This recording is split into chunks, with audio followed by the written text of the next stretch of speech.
5 years. Very long time. All right, I have 9 o'clock official iPhone time. So if you all rise and join me in the Pledge of Allegiance, we'll open the meeting. I pledge allegiance to the flag of the United States of America and to the republic for which it stands, one nation, under God, indivisible, with liberty and justice for all. All right, good morning and welcome. We're a little short-handed here today on this side of the table, so those of us that are here will carry a little extra weight today.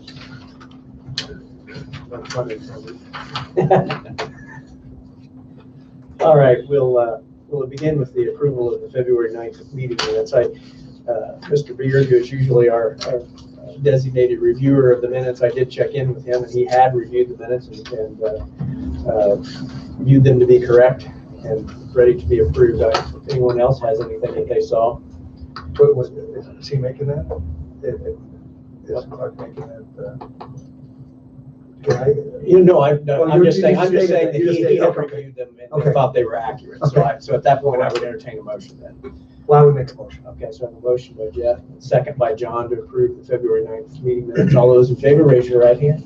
Motion carries 5-0. Community corrections, Brett Barton, monthly update. That's okay. This morning we have 82 individuals on our program, 3 on CTP, we have 8 juveniles, we also have 1 on pretrial release. Trex program, we're hitting the ground running, we've already had 13 hits on that, we're close to $5,000, and just expect that to grow over the next few months. We're progressing on our K-9 with the help of the Sheriff's Department. We hope to merge both the K-9 itself and the vehicle and have it fully operational by July 1st, so we're pretty excited about that. That's all I have today. Anybody have any questions for me? Short and sweet. All right. Thank you, Brad. All right, thanks. We have Nancy with us this month to give us a probation update. Good start to the year, it looks like. Not too bad. Well, January we spent $560 for detention. I think that involved juveniles with handguns again. And we didn't have anything for last month, so we're not off to a bad start. And that's about all I got to you. Anything kind of brewing in the hopper, so to speak, that we need to be aware of, or I mean, looking? Not that I know of. Okay. Okay. Any questions for Nancy? All right. Thank you. Thank you. A few months ago, we had Matt Stedham join us and give us a presentation regarding an EMA training facility. We got Matt back on the agenda. He had said at that time he would check back with us and report back. I know you were attempting to do some additional outside fundraising and those kinds of things. So Matt, I'll give you the floor and you can give us that update and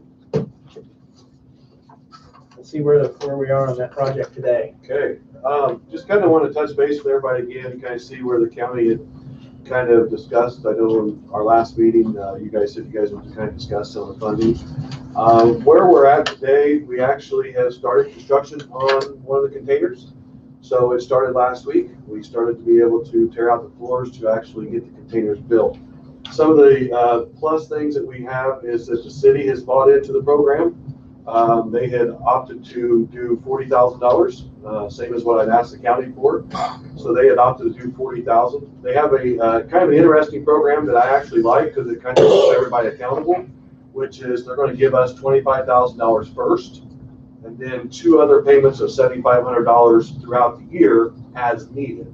But they want to see us put some effort in to go out to some of the businesses and corporations and ask them for funding. So I did type up something for the Board of Works and the county council or the city council and it presented that to them and they were okay with it. So they're going to give us the $25,000 up front.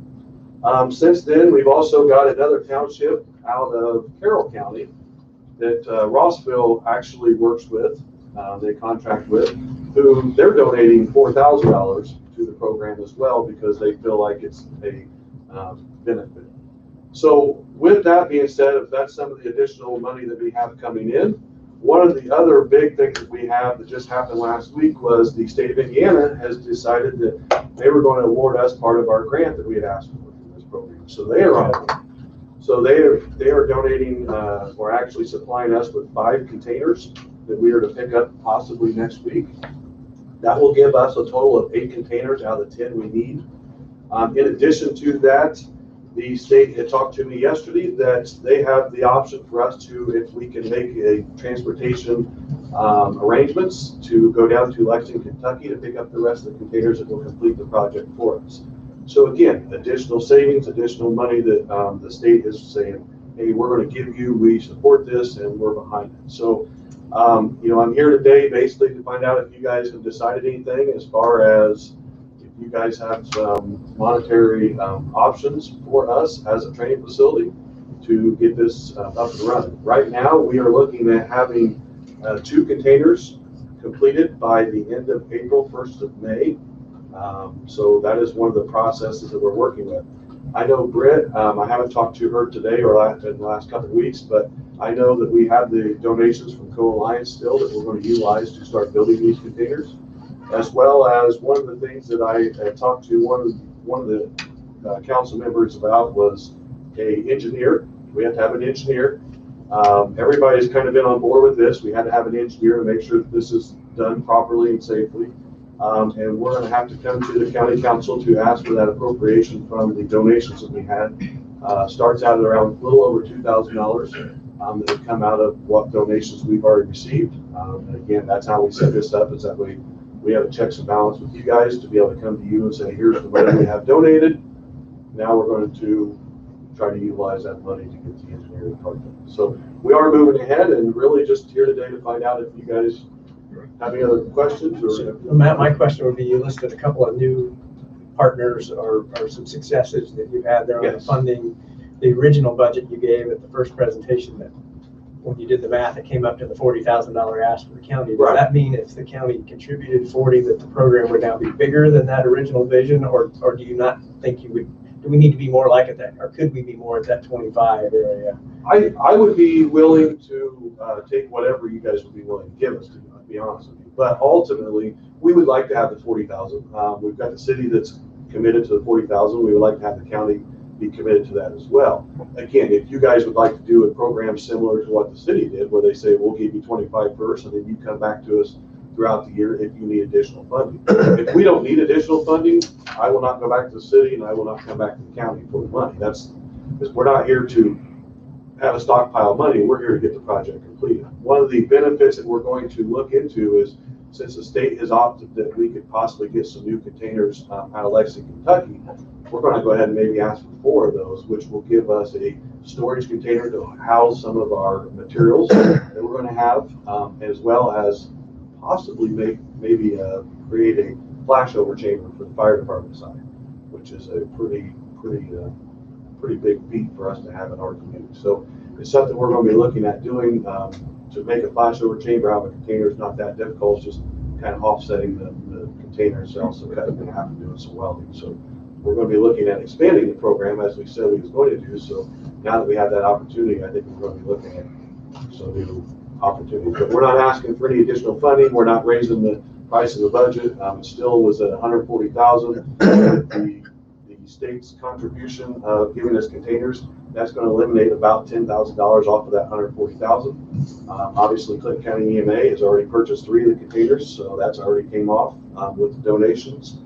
And then now with the city's contribution of their commitment of $40,000, but starting out at $25,000, that's going to be a big benefit for us to possibly get phase 1 completed, hopefully by the end of August. I'd be comfortable with the city's model to, not to exceed 40,000, but to start out with the 25. Yeah, and I guess the only thing I would add is to say that I've had some conversations with various public safety officials who have all been very enthusiastic and supportive and think that it's not an expense, it's an investment. Sure. And so, I feel a lot more comfortable having had those conversations now than, just having more knowledge than after we had the initial presentation. And I think, Jake, like you, I think I would be comfortable with something along those lines of that model, that and not to exceed, but with the initial grant of 25,000 with. Sure. And the one of the fundings that I didn't mention that we kind of talked about at the very beginning was the good to go oil. company. They have decided, obviously do their initiative. If you've been to any of the Good to Go oil here in Clinton County, you've seen that on signs on the walls. They've done that initiative. Back in February, so I'm going to say mid-February, they were up to about $5,600 that they had raised at that point. They're going to match the first $5,000 as well. So that's going to put us that's going to put us close to $11,000. That was back in February. The initiative's still going with them, so there's still going to be funding coming in from them as well, and that'll all be sent again to the county to put into that fund. So, we have a lot of drive behind us. I know law enforcement has been a huge asset for us and a huge help. They've been coming to the meetings. They're now involved. They want to be involved. They have great ideas, and we're trying to get this facility up and running for them. I know one of the things that we talked about, I don't know if the sheriff's ever mentioned it, was about the dog training. Obviously, there's going to be several new dogs in our community, and how we can incorporate that in there. One of the things that we did find out was they kind of need their own area. So that's going to be some expansion things that we would like to look at in the future. I know the cities, when they build their police station, I think they're going to have a training facility for dogs. But again, if there's anything we can do to help facilitate that, make it better for all public safety, that's what we want to do. Matt, I got a question. Renee, do you know whether or not if we had a facility like this that would help us in any way on our scoring for LEPC? Do you think that would in any way help us get more money? I'm not sure. I mean, we don't really get scored. It's more of when we participate and do our drills and things like that. I just thought maybe that would help us in a sure indirect way there. Sure. I will say dispatch will be able to be a vital part of all of this as well. I mean, we will be able to do, trainings for fire maydays, active shooter with police. So, I mean, we will be able to be a part of this, grand scheme of things as well and training, and it will be very beneficial.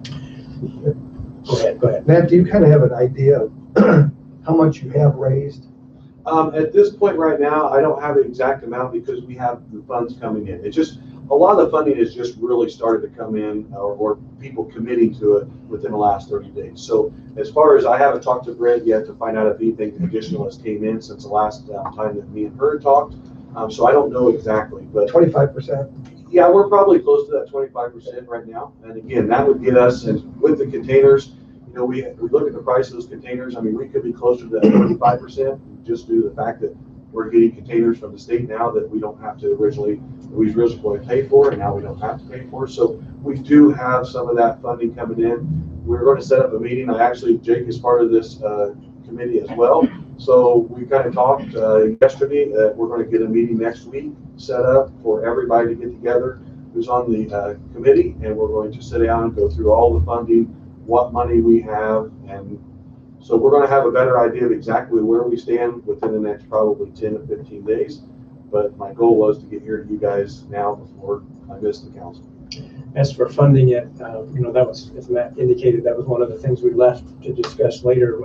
And I'll share with you that one piece of new information that we have now that we did not have then is that as of the end of the 2020 budget year, in the county council line item, we returned back to the budget $112,000. So in my mind, we could do that out of the savings we have, and that's primarily from our benefits and our, all those big lump sum items that at the end of the year there was a little bit of money left over. So we could, in my mind, fund that out of an appropriation from county general, just identifying the savings we had at the end of the 2020 budget cycle. So This is interesting. I got gas yesterday at Good Go down by the fairgrounds. They got these nice new fancy pumps with touch screens and all that stuff on them. And I'm sitting there pumping my gas, and I see the model for this training On the facility screen? on the screen. So they're putting it out there. Yeah, they've really backed us quite a bit.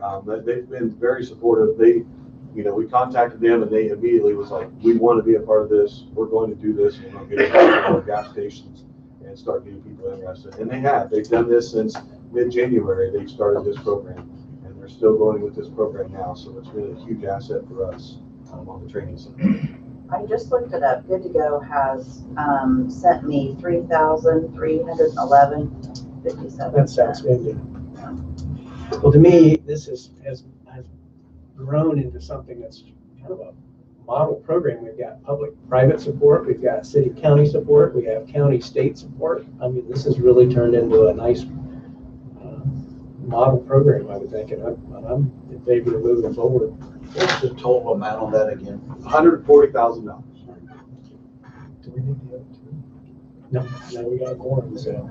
There's a driving force behind it, Matt, and thank you for all the work you put into it. This is Not a problem. really, really good. This is something that we've been needing for a long time, in my opinion. I agree. We've been needing this since I've been on the department. Almost 22 years now, we've needed something like this. I know the past chiefs have all tried, and I know law enforcement have tried to do these things, and now we're making it actually happen. So we're excited about it. If there's a general consensus for support, I'd entertain a motion. I would. Is your motion to match the city's program? Yeah. So I would make a motion that the county would remodel the city's $40,000 and $25,000, when that can be given, and then the 75 in 2 payments. I don't know if that would be when you come back here to update us or something, how that would go. But Yeah, and that's the thing is we're going to kind of work on this through the phases. So you're not going to hear me every month come back here and ask for more money. We're just, we may come and ask for the appropriations out of the money that we have, but we'll, if we have money left over, we'll never even come and ask for the additional amount of money that you asked for.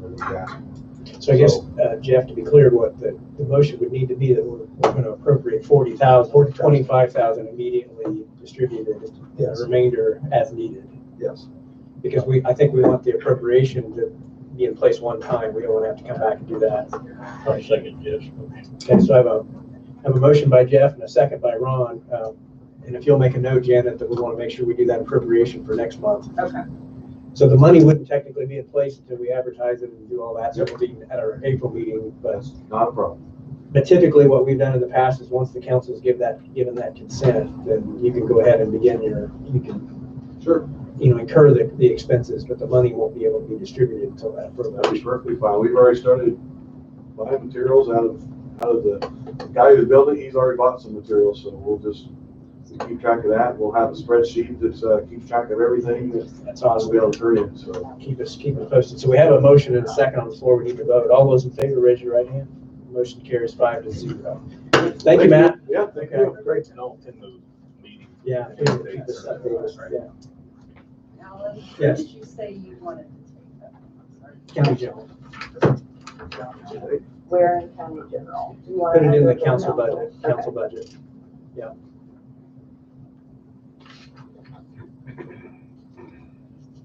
Okay, we have some additional appropriations. Get to the right stack of stuff here.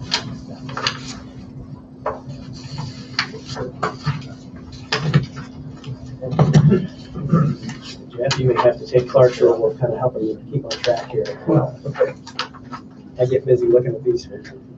I skip over them sometimes. Beginning with Cume Courthouse, we have an agreement with the Nickel Plate Flats over across the way that they help cost share the cost of snow removal back there. And so they have given us $1,936.75, and so we're appropriating that back into the mowing, landscape, and snow removal line item. We've got several items here with regard to the public defender fees that we collect from a couple of different sources. As you're flipping through your pages there, the first one is from Superior Court. It's $506, and those are the dollars that we have received from individuals that have paid back a portion of their proper attorney fees. You can see a listing in his forms of who those were and how much. Then there's $7,896.46 from Circuit Court for the same thing. This is the reimbursement of funds that were taken in by the county from individuals. Then there is $176,750 that was from the last year's special pauper fund that we're going to move from the 2020 cash balance into appropriate for 2021.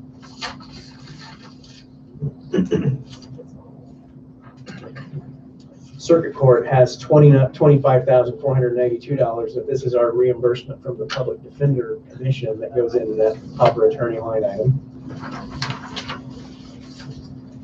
And then we also have from Superior Court $107,382 from the Public Defender Commission. I'm sorry, that's the amount that was in the Public Defender Commission fund that we're rolling forward.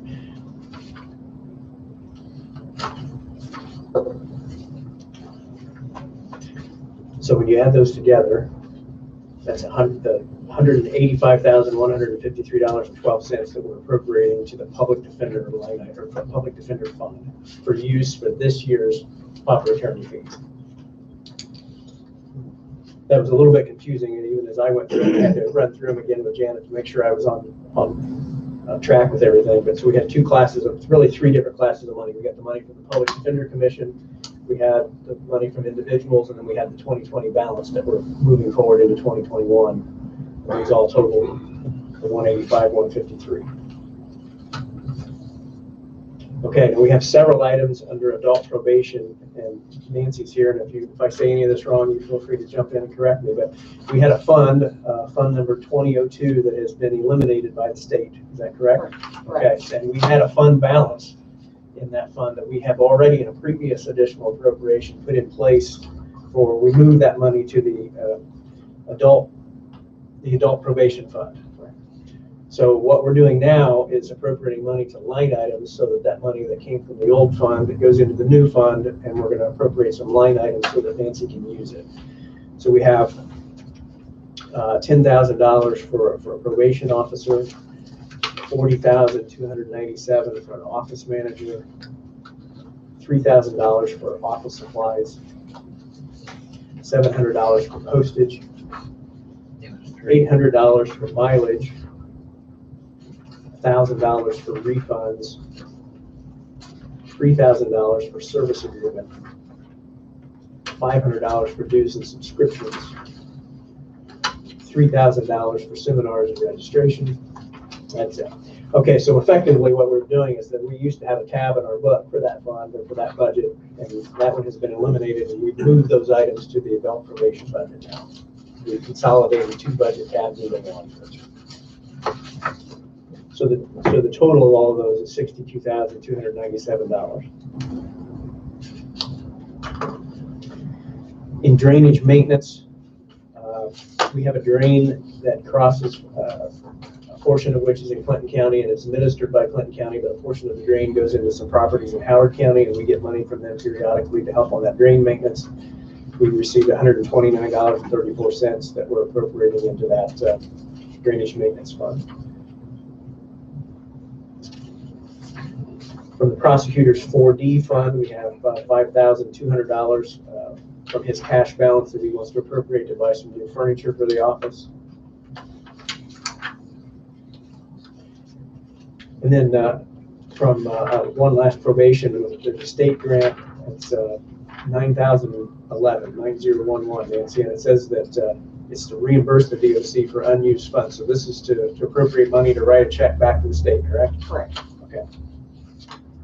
Finish out to finalize out that grant. And then the last three are from the jail treatment fund, $21,000 in total. That's $5,000 for an adult education instructor, $15,000 for mental health portion of the medical contract, and $1,000 for adult education supplies. My understanding is that, and correct me if I'm wrong, that fund is a fund that this revenues we get from the state that's split between probation, the sheriff, and community corrections, correct? So with that being said, that covers all of it. Anybody have any questions over all those? Those were all fairly straightforward, maybe a little confusing on the public defender money, but I'll make a motion to approve. Second. Okay, so that's approved county ordinance, additional appropriation ordinance 2021-04. I have a motion by Jeff and a second by Jake to approve those. All those in favor, raise your right hand. Motion carries 5-0. We do have just a couple of transfers that we need to approve. Sorry.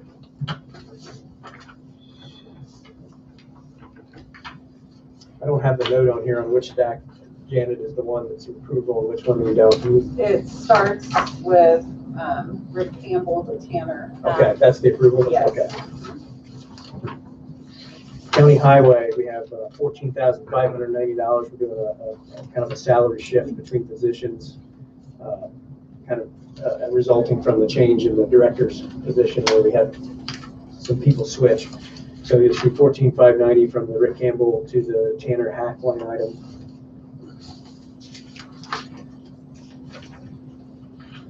Then the health department has some items that are from the CARES Act clinic grant. $2,000 going from the swabber, I'm not sure what a swabber is, over to supplies to cover the vaccine supplies. $5,000 from the administrative position for the Saturday person is moving over to the administrative position on the Monday through Friday person. And then we have, I'm sorry, those two are from one grant. And the immunization grant, $500 from education and training to equipment, and then $261 from registration conference to equipment. And that's to I don't know if that's to buy new equipment or to improve equipment that we needed for the freezer for the vaccines.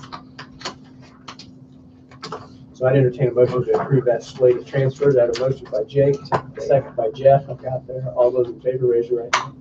Motion carries 5-0.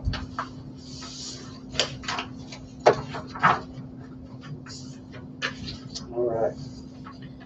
You have in your packet the financial statement, monthly financial statement that State Board of Accounts likes us to show to the record that we have reviewed.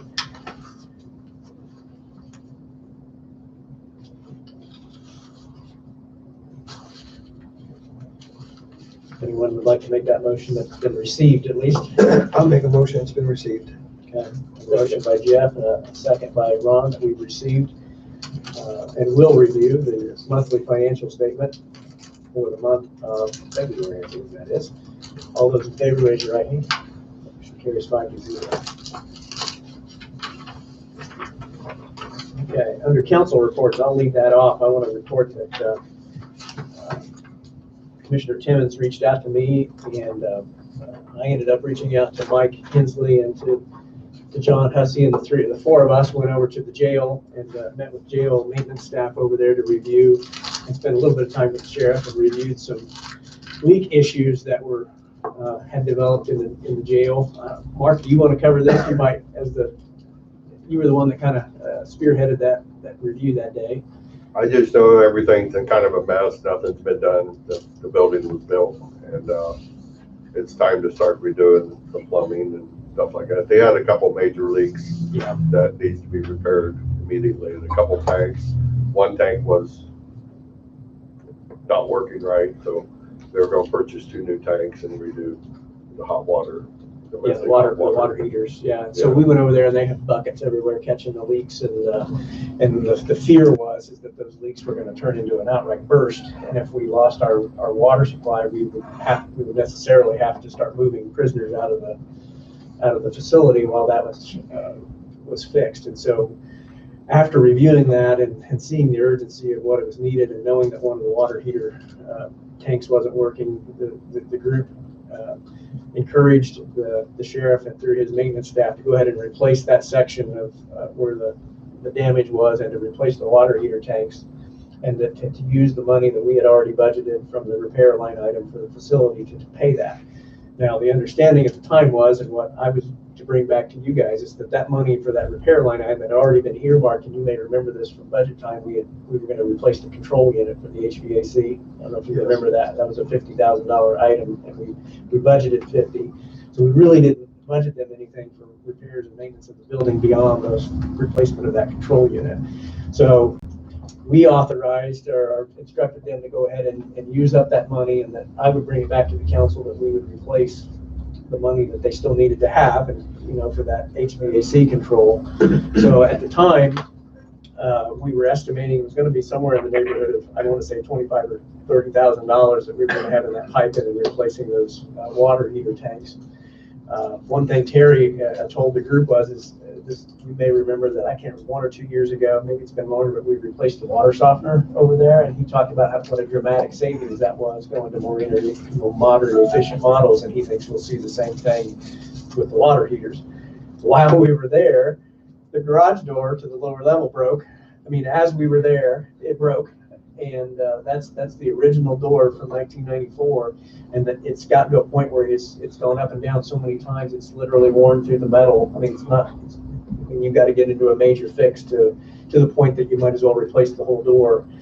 Long and short of it was between those two items they would use the entire $50,000.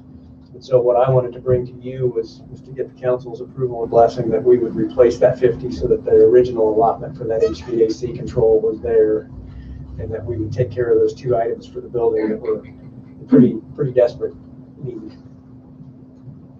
So at this point, I've said something to Britt. Unfortunately, I didn't think to tell Britt in time to get it advertised for this meeting, but we'll get it advertised for the next meeting. And I guess I don't really need any official action at this time other than to make you guys all aware that that'll be coming up for our consideration, and that they are using the money we already had budgeted. Yeah, it was a desperate, it was bad. it was pretty bad. And Mark, The thank one you thing for that kind of arranging stood that. out to me was that to adjust the temperature, the guys had to run down and open up a valve, and if it got too hot, they run down and close the valve. And they're literally manually opening. Well, yeah, and that the valves are broken, and they're doing it with a pipe wrench on there. Yeah, it was, we needed to put some TLC into that. So again, thanks to Mark for arranging and reaching out to us and letting the council meet him over there. And thanks to Carrie for giving us such a good explanation and a really nice tour of some of that stuff.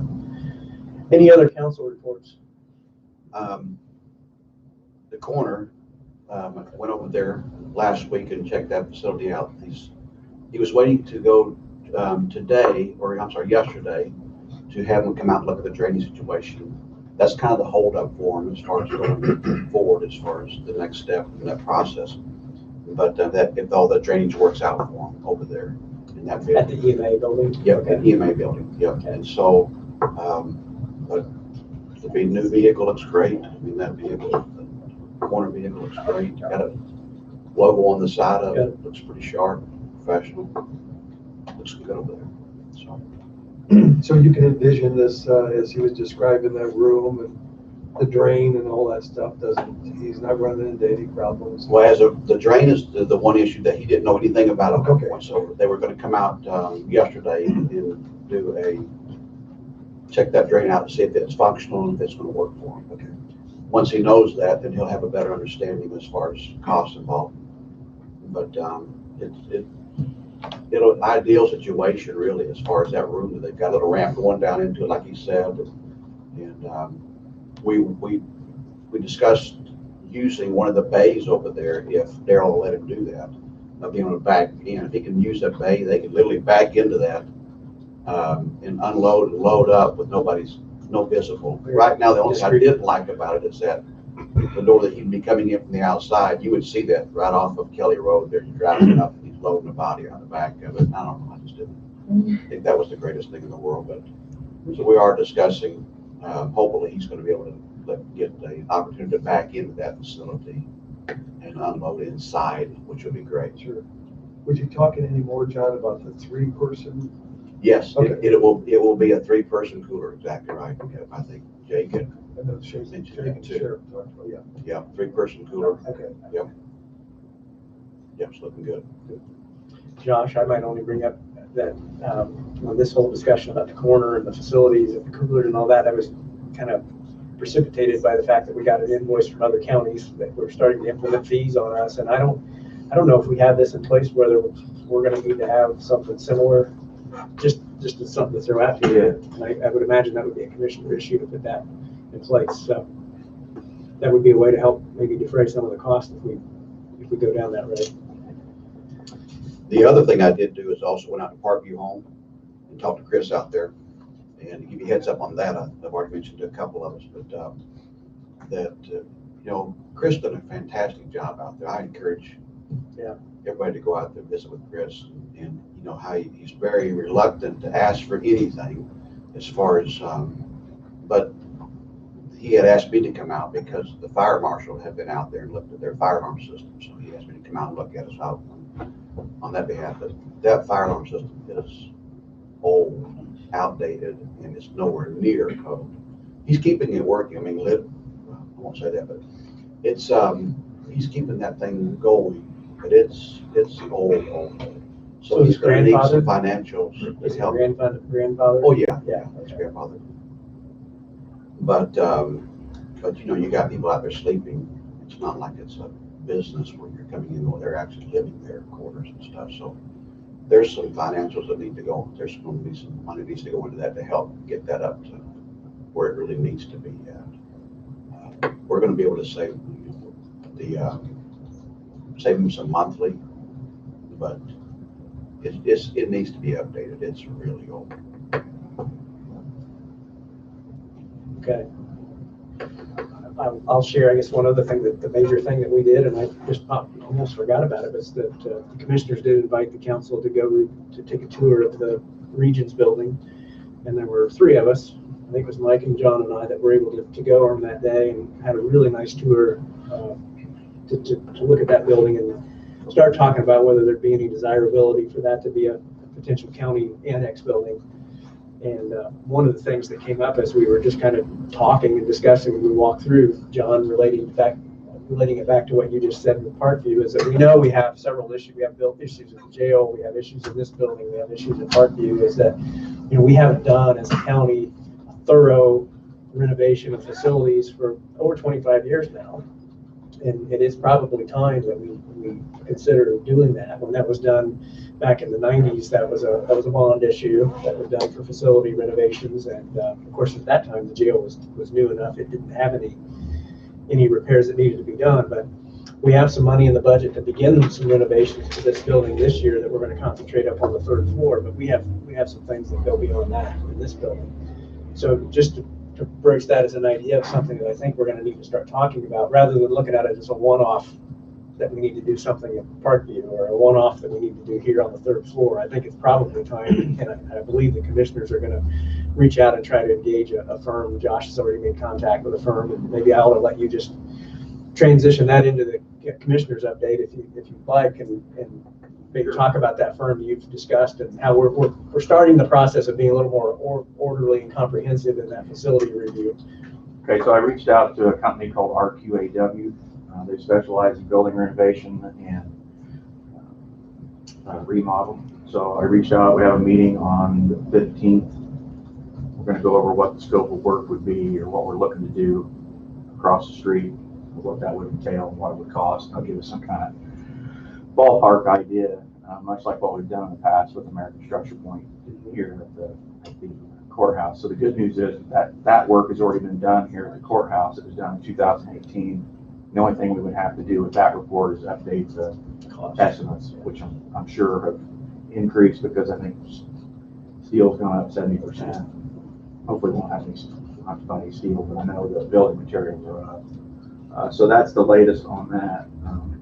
The 3rd floor renovation you guys have already funded it. So to me, it's a standalone. We're moving forward with that now.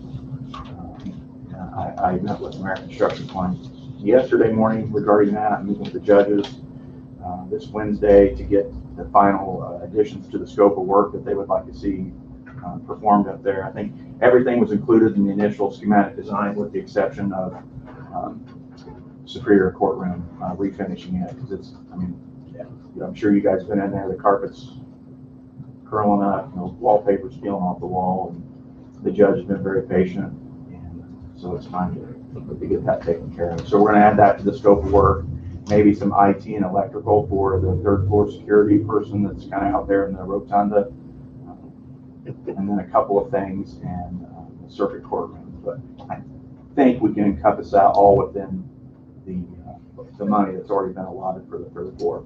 Initial schematic design estimate came in at $325. Okay. So I think we have room to add, to add those additional pieces into the scope of work. But they did caution me that once we start pulling down ceiling tile and seeing what's above, there could be some contingencies that we haven't accounted for. So they were allotting about $90,000 for that. So we're going to use up that $500, and may wind up coming back or having to tweak the project. So the only other thing that was outside of the Structure Point original study that I think we want to really make sure on this is to get with Tim and talk about any IT infrastructure kinds of things. I think there was maybe some heating and cooling in our server room that some thing, I mean, not huge things in my recollection, but some things that might be facility related that would go into any future funding effort. So as far as, and that's about it about buildings, with the exception of, I mean, if you want me to keep going with my commissioner's report, I Yeah, will. please or I do. can wait. No, please do. That's what's next on the agenda. Okay. I'll just use that as a transition. So I can tell you that I met with all the trustees again on the east side regarding the east side EMS project, reiterated to them what the project looked like, what it was going to entail, showed them the plans. Actually, Greg Miller and I did. And it's probably been 3 weeks ago now, maybe a month. And I told them that I would need to have some kind of an idea of what their financial contribution would look like. Hopefully I wanted it within 30 days, but they kind of grumbled, and I said, okay, is 60 days work for you? Whatever will work for you. So I have heard back from 2 townships so far, and that they voted to pledge money towards the project. So I can only assume that the rest of them will follow suit. It's just a matter of when they meet, when they can make the additional appropriations to get us the funding. So, you guys had asked me to come up with an idea of what that number was going to look like so that you would know what to make your additional appropriation. And I'm not going to know that number probably at least for another 30 days. Okay. So We need to appropriate something. we're kind of started. right, because we are going to start incurring invoices. We've exhausted the money that was donated from Inventor. You're right. And Okay. but I can tell you one township, they're a rural township. Forest, they voted to give $17,500 towards the project. That's nice, yeah. Sugar Creek has very little income. They don't have a lot of assessed value. They voted to unanimously to fight for $5,000, which is a big number for them. That is good. So, in talking with the Larry Miller and some of the other ones, they all felt like if whatever the others give, they kind of all wanted to give the same, but Sugar Creek was not in. They just couldn't. So I don't know what to expect. Some of them might tell us no. Some of them, hopefully, they all come back to $17,500. But so okay. But I guess where I was going with that is we're going to need some money to pay some bills here pretty quick because they're going to start working. Okay. Other than that, Purdue Extension has reached out. They have a summer program every year, and where they take the local kids from the local schools and give them, it's a 4-week program in June. They're hoping to be able to do it again this year. They weren't able to do it last year because of the pandemic. But what it is it's like a summer school program, and kids get to do things like for instance, they had a welding class. Yep. So they put the kids on the bus, taking to Clinton Prairie. And the disclaimer, my son goes to this and loves it, but he got the weld. He never would have gotten the weld and had he not had that opportunity. They load kids on a bus, take them to a farm. They get to see horses, pigs, all that. A lot of things they wouldn't normally get the opportunity to do. They also do things like Lego robotics, how to be a YouTube star, how to all these different arts and crafts, and you name it. It's a great experience, and it's better than kids just sitting at home every year. So I have a meeting with them later this week, and funding is always an issue for them. So I don't know what kind of number we're looking at. It's not very big, but I may be coming back next month and asking you guys to help us fund a little bit. Have they ever asked for that before? I believe they have.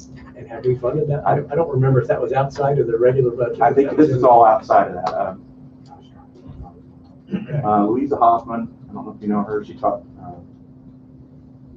kindergarten at Clinton Prairie for a long time, and then Bethany Hurley, they kind of head this program up. So I'll have a better idea of what they're talking about after this week, but I just wanted to kind of plant that seed. So it's a worthwhile thing. It's they get lunch and they may otherwise get who knows what. So anyway. I'm on the board with the Learning Network. It's about $1,000 a class, and we're trying to get about 27 classes together. I'm going to actually do a mini police academy, and I've reached out to some local law enforcement to maybe bring the kids in a day and do some things. So it's a very worthwhile program. Josh, find out how, I know they've done that in the past, but I don't know how they funded it. I know we didn't do a substantial amount. The last time, I don't want to speak for Brett, but it was all through donations, wasn't it? Yes. Okay. They would go to local businesses and get donations, and they were able to Okay. scrape together enough money to have the program. But my understanding is it's becoming more popular and growing. So their growth is outpacing the generosity of local businesses. Gotcha. So, Gotcha. so anyway, and you know, the police academy is going to be great. We're going to do something for the fire department. And I haven't talked to Greg about it yet, but I don't know if he's sitting behind me or not. Yes. But we'd like to incorporate the ambulance service in that, and you know, have a class and maybe, you know, teach them everything we do, and then, you know, have a day where they go to the fire department instead. It really is early stage workforce development. Right. It really is. Yeah. Yeah. So, It sounds like that leadership program that we have in the county every once in a while for kids. yeah. Yeah. Exactly. Yeah, Yeah. right. That Nancy also. Yeah. Boy, this is actually younger. Yeah. These are Yeah. you know, grade school. Yeah, absolutely. If, they get public funding from the public education or? The learning network. Yeah. Honestly, I don't know. I don't believe so. Yeah. Majority of grants. Well, I'll share a little story with you. We homeschool our kids there. And so a couple of years ago, that leadership thing they had a program for the younger people. I don't know what that was called. But I thought it was we took it. I thought it was a great deal and thought, well, it was open for, Learning to lead, I think is. okay. Yeah. For It was open high to school that. sophomores. I Yeah. think. Learning to lead. So it was open for, kids. And I thought, well, I'll get one of my kids involved in this, Well, I went down there to ask about them participating in that program. They said because they were not part of the public education, they could not participate. And that was my, I pay tax dollars too. Yeah. Right. So Let me. I would, I really feel if we're gonna fund it, Sure.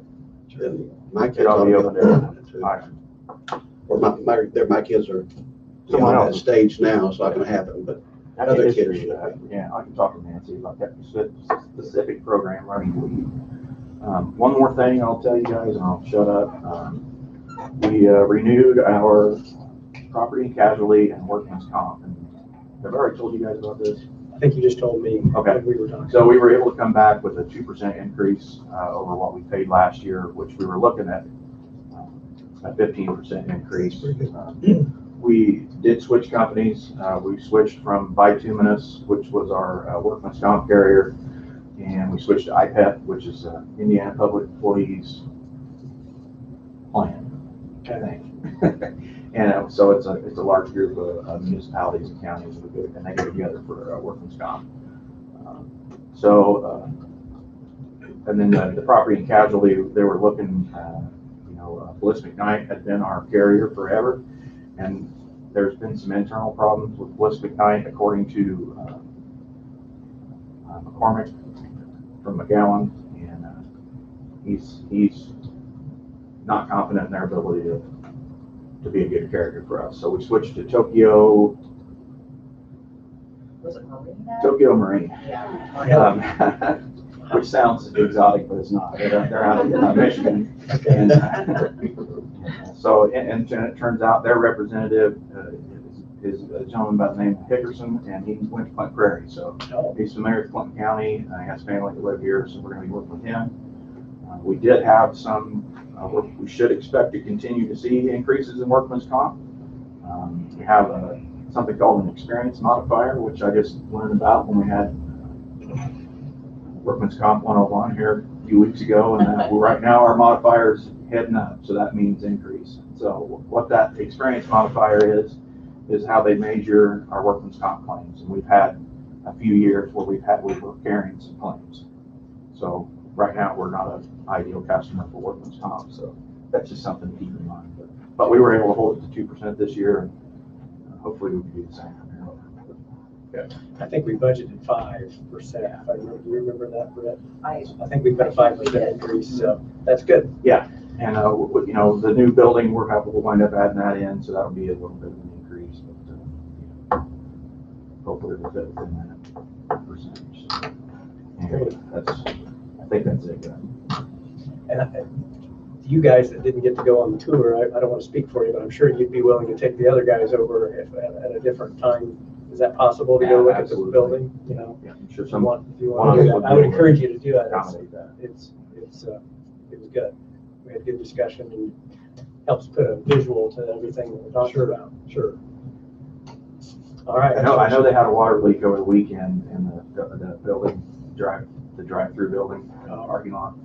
Beth Keeney, Beth's in here, but she sent me a text, she's like, hey, there's water running out the bottom of this door to the outside of the building, so. Wow. Anyway, they got shut off, but maybe the price has gone down a little more. That's the glass half full. I like Yeah. that. All right. Thanks, Josh. Department head reports. I know we've got at least one with the sheriff. Got a jail report for us here for this month, for the most recent year. Sheriff, I'll turn the floor over to you. Okay. Now, for the most part, this is the 2020 annual jail report.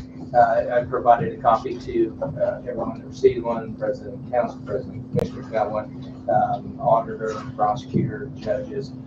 Receive this report, and it mirrors what it has in the past, that everything, the jail is operating in good shape as far as the maintenance is not keeping that. We passed our jail inspection, so I don't want to be a doomsdayer, and there are things that need to be replaced, and the commissioners, Mr. Timmons and the councilman that came over and looked at it, definitely appreciate the help with that and getting those things forward. A lot of the things that the jail report has in there is the staffing and the different things that you'll see throughout the year, how many people were booked in, how many different levels of felons that we had, things like that. So it's all pretty, it's all there.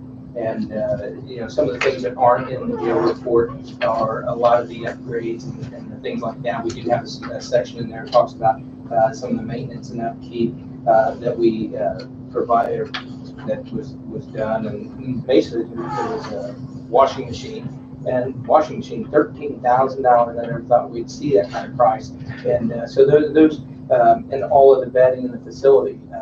We changed out all the mattresses or the bed mattresses, and so those costs develop over time. And just like the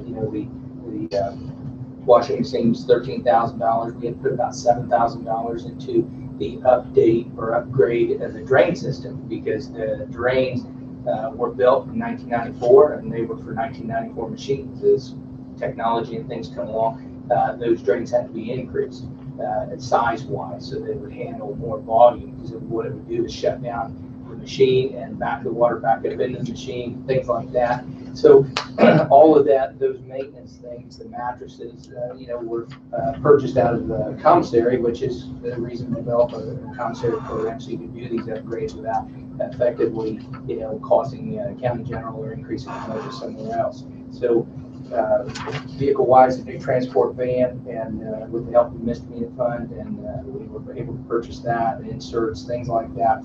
And the insert is to transport male, female, and even juvenile, because they're all in separate compartments if need be. So those are the things that I really have to stress, is that without the people that work inside the facility, we've had 0 cases of COVID-19 in our inmates. We have a process that was implemented as soon as the pandemic was announced. So with that, I can't stress enough that the people have done a fantastic job there that work there, from the matron on down to our brand new jail officers. We have 1 or 2 out right now with COVID-19 as far as jail staff, but inside, and we do our checks, and if you're not feeling good, we have a rapid testing we do for COVID-19. So within a few minutes, we know if people are positive that they're coming to work. So with that, I think that's probably more important than a lot of the stuff that's inside this annual report. But you look at that annual report, but without the people and the extra staff that commissioners and council have provided to us this year, allowing those 4 to be hired, and then 4 later on in the year. Just fantastic stuff, as far as the workplace, and body scanner, mail scanner, We've taken a lot of, the technology, and it's just put us in a place where we have a safe environment in there. And have to talk about our canine just a little bit. Fantastic, and I hate to say piece of equipment, but fantastic dog and handler. We intercepted quite a bit of meth in the last month and a half that is, trying to be forced into our facility through legal mail, and legal mail inmates do get a hand on and can keep it in their possession. The other mail that they all receive is scanned and emailed to their own the inmates' email accounts. So they never physically touch it, but legal mail they do. So we do a very good job with our canine to locate and do those things, the meth and things that are trying to be distributed inside our jail. We're catching that as we get the canine usages. So with that, it's a fantastic program and well worth the time and effort and money spent at a commissary to purchase those in that canine. And we would like to increase the size of it, to have another canine to do the same job, because one person gets stretched pretty thin, and our guys on the road are busy taking calls. So we are entertaining bringing another canine into the facility just to do that. Working with community corrections to get their dog trained, and they're going to do their own purchase. But Sergeant Joey Mitchell is a certified, instructor or trainer canines now. So he'll take their dog and train them all the way to finish, and be able to provide that service to community corrections. And so, with all of that, it's been a good year. 2020 was tough, but it was a good year. It really, truly was. So with that, that's all I have until you review the report. And at the next meeting, be happy to answer any questions or send me an email on anything in the jail report, annual report that we have. Next week, we will have our jail inspection. I think it's next week, the 18th, losing time here. And we're supposed to be on the 16th, and we changed the Indiana Department of Corrections to the 18th for our annual jail inspection, which, everything will pass with flying colors as far as that goes. So we're having them in the building. So, anybody have any questions? Yeah, sure. So will that inspection change in any way because of the federal prisoners, or will different people come in, or no? Yeah. Okay.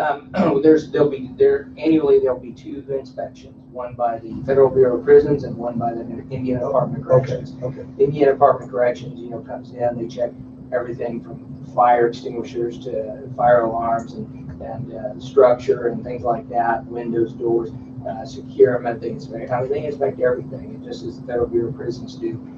But it doesn't change anything. It's just an additional. We've added one more day. We got to get the place spiffied up, right. And everything else. And, so it's kind of a good double check. But sure. That is a required annual inspection by the Department of Corrections. And we look forward to it. We always have our people do a good job of maintaining and keeping an eye on things. So we're ready. Very good. Okay. Thank you, Sheriff. You're welcome. Thank you. Any other department heads? I know we have several in the room I tonight. have two quick things. Next Sure. Tuesday, we will be in conjunction with the statewide severe weather preparedness week. We will be activating the tornado sirens. In the past, they would do it in the morning and evening, testing statewide. It's only once now, so it'll be between 10 and 10:30 next Tuesday morning. So we will have full activation of our sirens that day. Okay. And then the only other thing, a good thing, back several months ago, council approved funding and commissioners approved our contract with Crossroads GIS for our updated CAD mapping. And we went live with that this past week. We haven't pushed it out to mobile for like the units to see yet, because we did a lot of testing in the practice database. We've gone live, and we've had very little. Like, I talk to Neil every day from Crossroads to see if there's any. We've had very few issues. I mean, very minor things, and it is awesome. Yeah. It's awesome. Good. It's going to be a great tool. So we're very excited to have that, and moving forward with that. Well, that's great news. Thanks for letting us know. Yes. Anybody else? I know Liz. Please go ahead. Just a heads up, I guess, mainly. For unsafe buildings, in the past, we've had the $100,000 a year pot, and then just because of budgetary constraints and how it's been, we don't have that this year. But we had conversation last budget cycle about the fact that we would have a few projects that we would need to come to the council about one at a time. So I wanted to make you aware the county commissioners will be opening bids for the elevator over in Manson at their next meeting. And hopefully, fingers crossed, those will be in a reasonable range. And I would anticipate either myself or some of them discussing with council a specific dollar amount. We obviously cannot award a bid without having money to pay it. So that'll have to be worked out. I didn't want to spring that on you once the bids are opened. So I wanted to make you aware of the fact that that's going to be an ask, I would anticipate, and it'll need to be something dealt with fairly quickly because I don't know that we can sit on those bids for, months and months, but. Do you have any idea on the ballpark on that? Mark, do you have any? So I can tell you the two numbers I know, and I don't know how helpful they are. So when we bid out the elevator the first time, and that was probably been 2.5, 3 years ago, and we bid out the entire thing, removing the concrete, the house that used to sit there, everything. We were getting $250,000 to $350,000 numbers, so that was crazy. Then last year, we bid out the house that sat there and the part of the elevator that had collapsed on the ground, and there was a partial silo sitting there. We awarded a bid of $16,500 to remove those things, so that's about as extreme different as you can get. We have not included the concrete in this bid. It is only to remove the wood that poses the danger to the public. So I am hopeful we're going to get a number that's under 50,000, but it's very difficult to guess when you're talking about something that's 4 stories tall and a little bit unique in how it has to come down.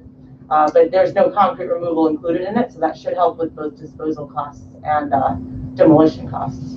And my understanding of the discussion you had at the commissioners meeting was that this is a real and imminent danger. It is. And technically, at this point, I believe we're tagging ourselves because I believe the redevelopment group is holding. We don't own that. Okay. We do.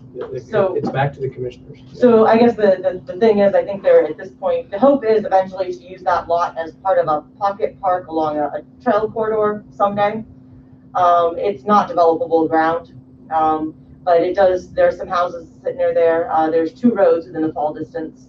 It is racking inside. If you sit on the end and you look in, everything is sideways.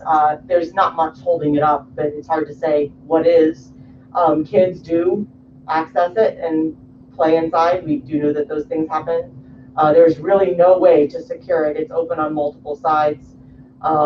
It's just kind of there. It's starting to fall on the top already, but it's probably at this point, we've had it tagged as an unsafe structure for pretty close to commissioners when Bert Weaver was commissioner, when that first came in under enforcement, and we've been working with it ever since. It's just been the cost of tear down. I'd like to have a council consensus vote today so that when the commissioners open that bid, that they can, what our practice has been is if we voted on it, even if the money hasn't been appropriated yet, they can take action on the contract. And I think we ought to do that because this is a property that's ours, the county's, and it is a danger to the public. It just needs to be done. And we have said in the past at budget time, we had removed, or just to reset the stage, we had removed the line item request for demolition of properties, and we moved it over to the grandstand rehabilitation. But we made the agreement at the time that if there was an unsafe structure issue, to bring it back to us. We weren't saying we wouldn't fund it. We were just going to discuss it on a project by project basis. So that's what they've done, and that's what we're doing. And I think this is one we definitely want to move forward on. Well, if this number is big, could it not be put in that bond with other buildings? I think we need to move faster than that process would allow. That's my thought. But if we're talking 50,000 maybe-ish, we could easily accommodate that out of the landfill. I mean, we have a cash balance in there that would allow for that. So we know that a house, if you just pick your average 2-story house, from tear down, removal, and final grading, those are running bids between 8,000 and 12,000. So then you try to guess based on the size of that structure where you think you're going to be, and kind of where I got to that number. If it comes back something crazy, we'll put the brakes on it. Yeah. We won't hang you for 250,000. I'm not suggesting if it comes back something crazy, then we need to develop a plan over a multi-year period to figure out how we get it down. I feel comfortable asking for a consensus to fund not to exceed 50. And then beyond that, we better talk some more. You I guys, would agree. can I have that as a motion for the record then? And Well, I would make a motion that the commissioners or that the council would agree to fund. agree to fund $50,000 for the demolition project of the manson building. Okay, very good. So I have a motion by Jeff, second by Ron. All those in favor, raise your right hand. Motion carries 5-0. So that gives you the green light to sign. Thanks, Liz, for bringing that up. Anybody else? You've got the update.